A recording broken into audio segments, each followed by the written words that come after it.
Olá, mais um vídeo aqui no canal e no vídeo de hoje eu vou responder uma pergunta que eu recebi lá no meu Instagram. Se você não segue no Instagram ainda, segue porque lá eu apresento muita rotina e muita dica todos os dias. A pergunta que eu recebi foi a seguinte: como gerenciar bem os serviços dos associados para não precisar refazer tudo?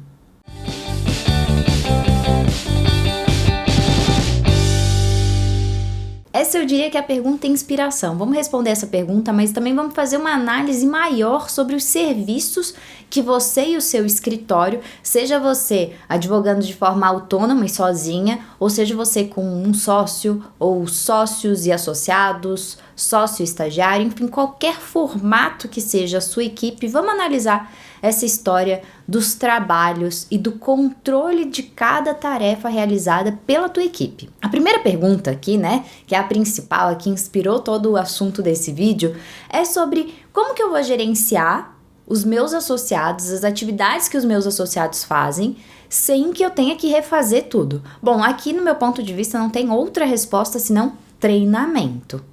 Se você não para em momento nenhum para treinar a tua equipe, provavelmente você vai ter que ficar refazendo e refazendo por várias e várias vezes, por vários e vários anos, tá? Enquanto você não deixa muito claro o que você quer exatamente que seja feito, é possível que as pessoas não consigam facilmente identificar e comecem a produzir, a trabalhar da forma como você deseja. Esse é o primeiro ponto. O segundo ponto que vai te ajudar demais a ter a tua equipe trabalhando de uma forma mais sincronizada e mais focada no objetivo que você almeja de resultado de trabalho é sentar e montar uma estratégia jurídica para o seu cliente. Para cada caso, para cada processo, é necessário que você sente para montar a estratégia. Eu não sei como é que é exatamente o protocolo de atendimento e de recebimento de novos clientes no teu escritório, mas é muito importante que haja um protocolo. Por exemplo, o cliente entra, é atendido, recebe uma proposta de honorários, depois que ele aceita essa proposta de honorários é elaborado o contrato de honorários, aí assina esse contrato, recebe os documentos necessários para resolução daquele caso, daquela demanda do cliente, e aí? Quem que vai cadastrar no software jurídico que você usa aí para controlar o seu escritório, ou ainda que você até hoje utilize planilhas de Excel, quem que vai fazer esse cadastro da planilha?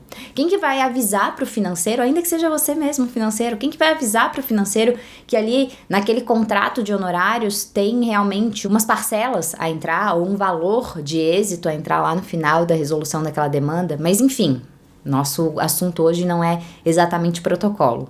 Mas um dos pontos do protocolo de atendimento e recebimento de novos clientes na nossa carteira é sentar com a equipe competente para montar a estratégia. O que significa isso? É sentar a pessoa que tem a maior expertise do escritório sobre aquele assunto com as pessoas que trabalharão naquele caso e montar uma estratégia, abrir um documento aí no teu computador ou pegar, ainda que seja uma folha, e falar, tá, então qual é o caso da dona Cláudia? É esse? Ela precisa da elaboração de um contrato.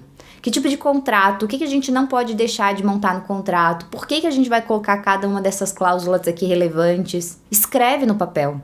E depois que isso estiver escrito num papel, você vai disponibilizar, seja no teu software, para toda a equipe que vai trabalhar naquele caso, ou seja mesmo na tua nuvem. A nuvem que você armazena aí as informações e os documentos dos teus clientes. E aí, com a estratégia na mão e um treinamento bem feito, é bem provável e possível que os teus associados e estagiários trabalhem com um resultado mais perto, se não o resultado de trabalho que você desejava que eles realizassem. Mas sem treinamento e sem uma estratégia clara para todo mundo que está colocando a mão na massa, provavelmente você vai ter que refazer o trabalho. Mas existe a possibilidade, sim, de você ter uma equipe ruim, e aí foi uma má seleção, ou a falta de treinamento mesmo, ou exige uma equipe muito competente que não está recebendo não só ordens, mas não está conseguindo compreender o caso, não está conseguindo compreender o objetivo. O que a gente quer elaborando este contrato?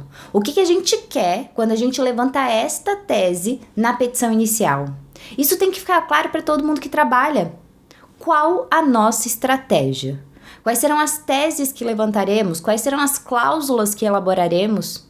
A equipe precisa saber disso, para que você não precise ficar refazendo.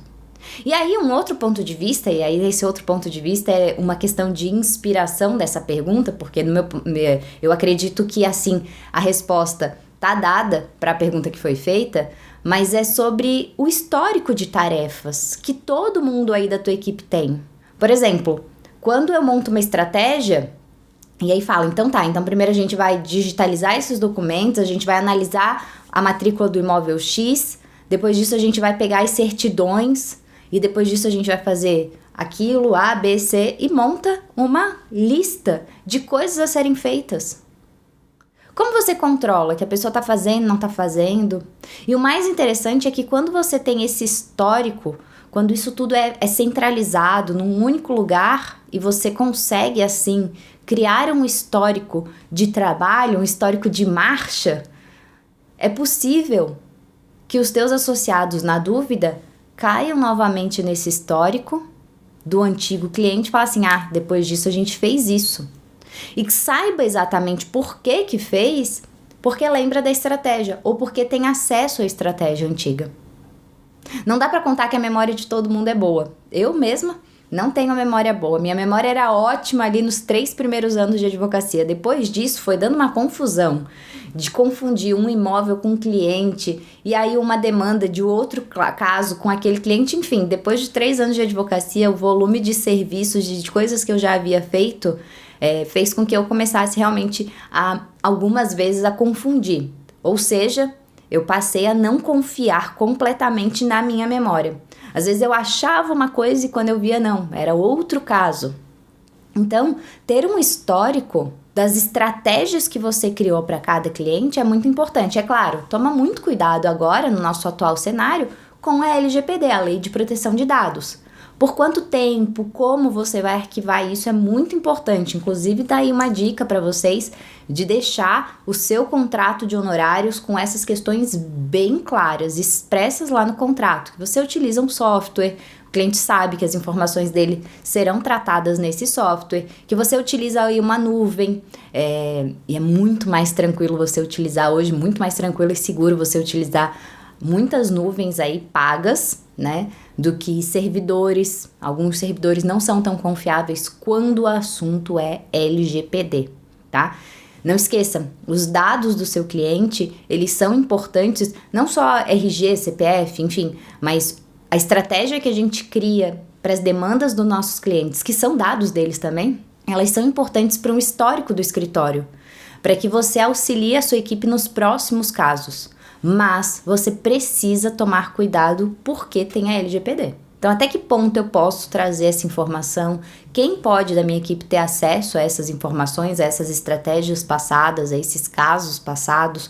Por quanto tempo eu vou poder revisitar esses históricos? Mas é isso. Eu acredito que o vídeo de hoje te deu muita informação aí sobre protocolo, sobre estratégia, sobre treinamento, e essa era a ideia, sabe? Importantíssimo pensar em estratégia, importantíssimo ter centralização de atividades, de documentos, para que toda a equipe tenha clareza quando sentar para trabalhar em determinada demanda, tá certo? Espero de verdade que tenha te ajudado o vídeo de hoje, a você repensar aí como vai fazer com o seu escritório, se não tá faltando algum passo a passo, se não tá faltando um pouco mais de conversa com a equipe, se não tá faltando um pouco mais de diário, de histórico, de documentar informações e coisas que você faz. Se você gostou, não esquece de dar um curtir aqui embaixo, se inscreve no canal e eu te espero na quarta-feira que vem. Até mais, tchau, tchau!